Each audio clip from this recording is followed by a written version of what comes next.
Assalamu alaikum, dear students. Welcome back.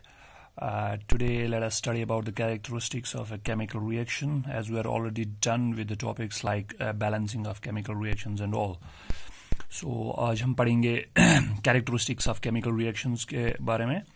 एक chemical reaction जब when it takes place, तो आप कैसे ये जान सकते हैं कि केमिकल रिएक्शन जो है वो हो रही है या हमारे इर्द गिर्द हो रही है, because there are lots of chemical reactions which take place around us in our daily life.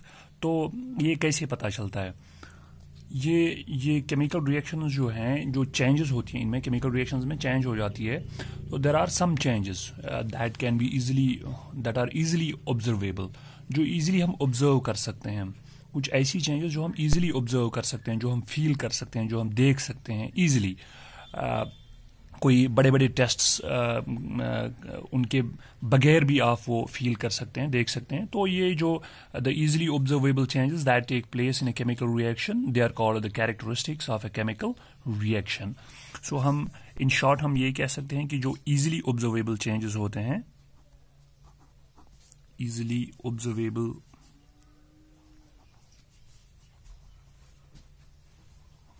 changes that take place during the chemical reactions, उन्हें हम कहते हैं characteristics of a chemical reaction. For example, हमारे पास है जब एक chemical reaction हो जाती है तो कुछ reactions में the formation of a precipitate takes place. तो जब precipitate बन जाती है तो ये एक characteristic हो गया, formation of a precipitate.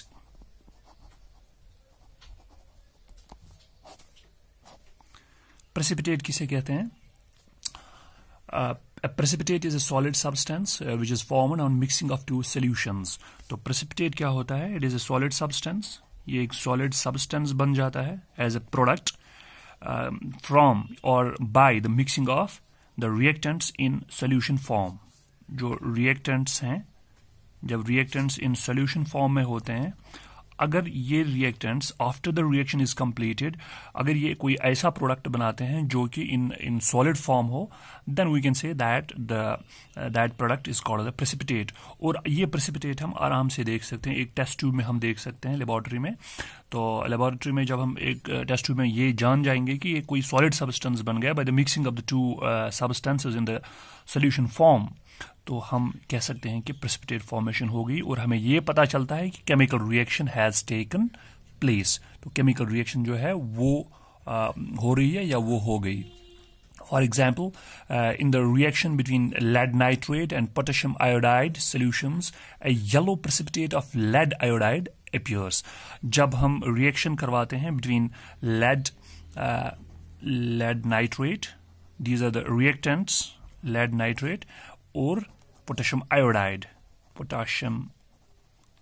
Iodide, जब ये दो रिएक्टेंट्स इन सोल्यूशन फॉर्म, दोनों रिएक्टेंट्स इन सोल्यूशन फॉर्म जब ये रिएक्ट करते हैं, then what we get is a yellow precipitate of lead iodide, a yellow colored precipitate,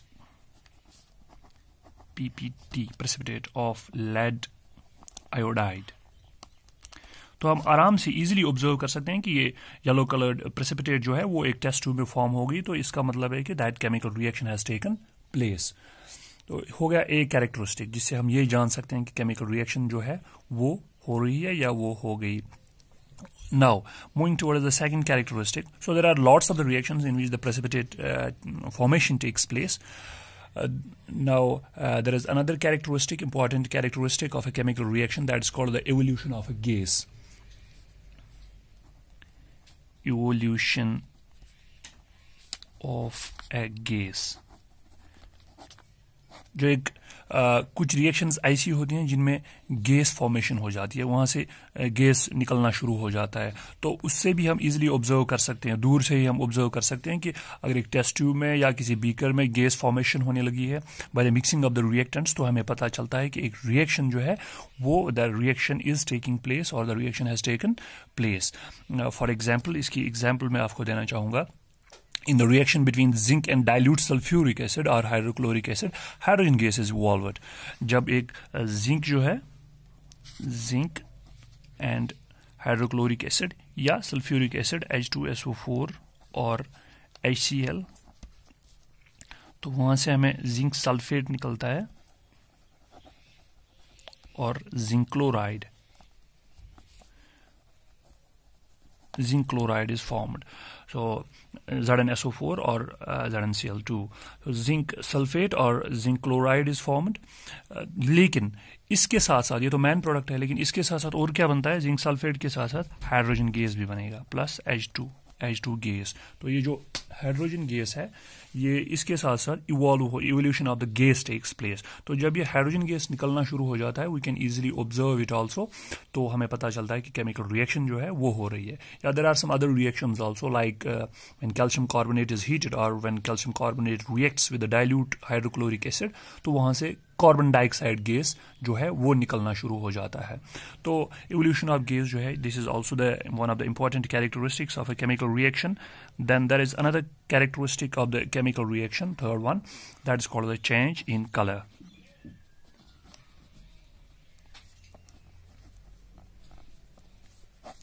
कुछ रिएक्शंस ऐसी होती हैं जिनमें प्रोडक्ट जब बनता है तो वो प्रोडक्ट के बनने में कलर चेंज भी साथ साथ, the change in the colour takes place also.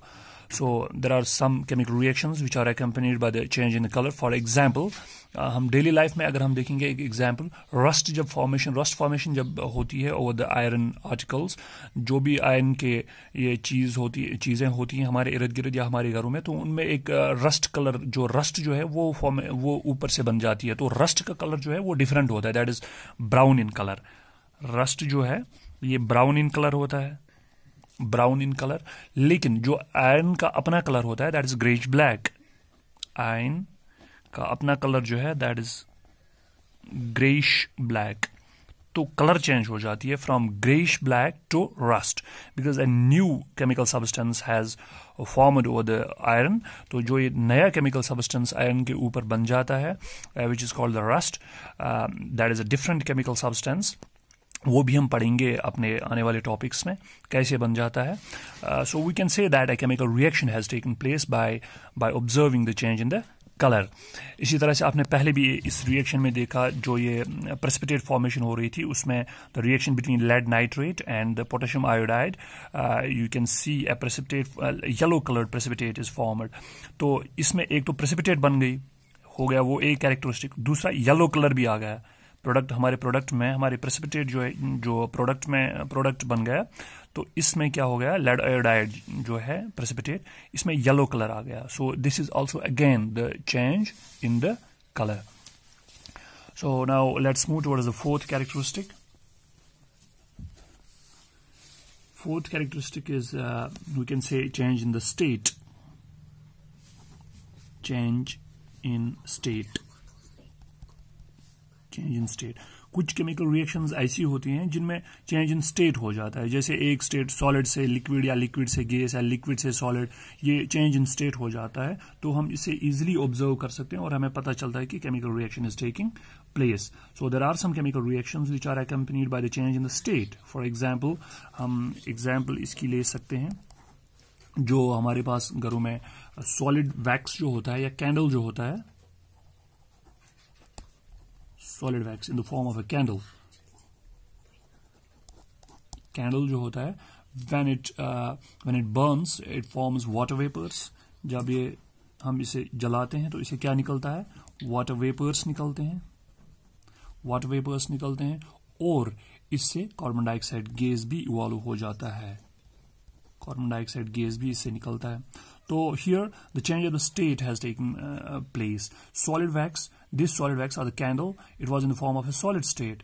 When it burns, it changes into the gaseous state. तो वहां से स्टेट की चेंज हो, पहले ये लिक्विड स्टेट में चेंज होता है, तो वैक्स जो है वो लिक्विड बनना स्टार्ट हो जाता है, तो उसके बाद गैसियस स्टेट में चला जाता है, वाटर वेपर्स में चला जाता है, या कार्बन डाइऑक्साइड भी उससे निकलता है. तो यहाँ पर भी हम कह सकते हैं कि एक केमिकल रिएक्शन जो है by the change in the state, we can observe it by the change in the state. या जो हमारी कार्स में फ्यूल होता है, पेट्रोल होता है या डीजल होता है, तो वो फ्यूल जो है that also burns when we are driving our cars. तो उस टाइम जो फ्यूल बर्न हो जाता है तो वो फ्यूल जो वहां से वो स्मोक निकलता है उसमें क्या होता है, वाटर वेपर होता है, कार्बन डाइऑक्साइड होता है, which are also gases. So change in the state has taken place. Now, there is another characteristic of a chemical reaction, that is the change in temperature, which is one of the most important characteristics, change in temperature.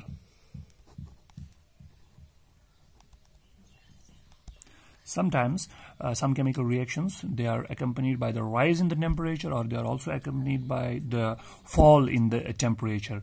वो reactions जिनमें temperature increase हो जाता है by the rise in the, which are accompanied by the rise in temperature, they are called exothermic reactions. Exothermic reactions. And those reactions which are accompanied by the fall in the temperature, जिनमें temperature fall हो जाता है, they are called endothermic. Endothermic reactions. Exothermic, जो exothermic reactions हैं, जिनमें those reactions, for example, I can give you the example. When zinc pieces react with, or zinc granules react with a sulfuric acid in a beaker or flask, you can easily observe that if you touch the flask, it will be warm. तो इसका मतलब ये है कि वहाँ पे जो this reaction is the exothermic reaction, क्योंकि जो वहाँ पे हीट है वो इवॉल्व हो जाती है, जिसकी वजह से टेम्परेचर जो है वो राइज हो जाता है. And such reactions are called the exothermic reactions. Reaction between zinc and H2SO4, it gives ZnSO4, zinc sulfate plus hydrogen gas, जैसा कि मैंने पहले भी आपसे कहा. लेकिन ये रिएक्शन के होने में साथ साथ क्या हो जाता है, जब ये किसी बीकर में या किसी फ्लास्क में when this reaction takes place, तो हीट जो है वो इवॉल्व हो जाती है, जिसकी वजह से टेम्परेचर जो है वो राइज हो जाता है. And such reactions are called exothermic reactions. In some of the topics, I will also try to teach you what is the mechanism behind the rise in the temperature. क्यों ये temperature rise जो है कैसे हो जाता है, इसका mechanism क्या है, वो हम आने वाले topics में पढ़ेंगे. इसी तरह से कुछ reactions ऐसी होती हैं which are accompanied by the fall in temperature. Such reactions are called endothermic reactions, जैसा कि मैंने आपको बोला. और वो endothermic, for example, when a reaction takes place between barium hydroxide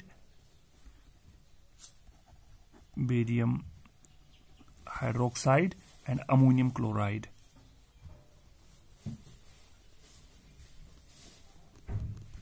Ammonium chloride. So what happens? You can find the products which are barium chloride and ammonium hydroxide.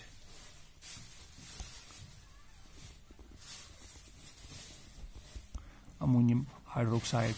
जब ये reaction हो जाती है in a test tube, and when the reactants are mixed with a glass rod, then on touching the bottom of the test tube, it is found to be cooler.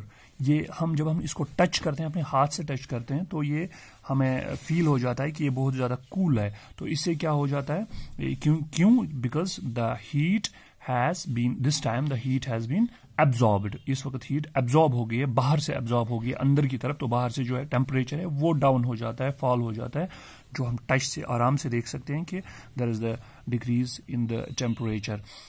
So these were some of the characteristics of the reactions. तो characteristics अब किन चीज हम किसे कहते हैं? So they are the easily observable changes during when the chemical reaction takes place. They are accompanied by some changes, and those easily observable changes are called the characteristics of a chemical reaction.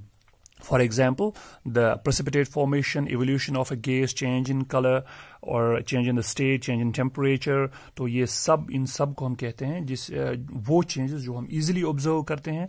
तो इससे हमें पता चलता है कि हमारे इर्द गिर्द जो हैं वो reactions हो जाती हैं, या हम in our lab, in our school lab, we can easily observe that the chemical reaction has taken place. और कुछ reactions ऐसी होती हैं जिनमें जब chemical reactions हो जाती हैं तो उनमें precipitate भी बन जाता है और उनमें change in color भी हो जाता है. तो कुछ reactions ऐसी होती हैं जिनमें जो which can be detected by more than one characteristic. So इससे हमें ये पता चलता है कि हमारे इर्द गिर्द बहुत सारी रिएक्शंस हो जाती है हमारी डेली लाइफ में या हमारे लैब में. So in our next topic we will inshallah we will study about the types of the chemical reactions. Till then, Fi amanillah.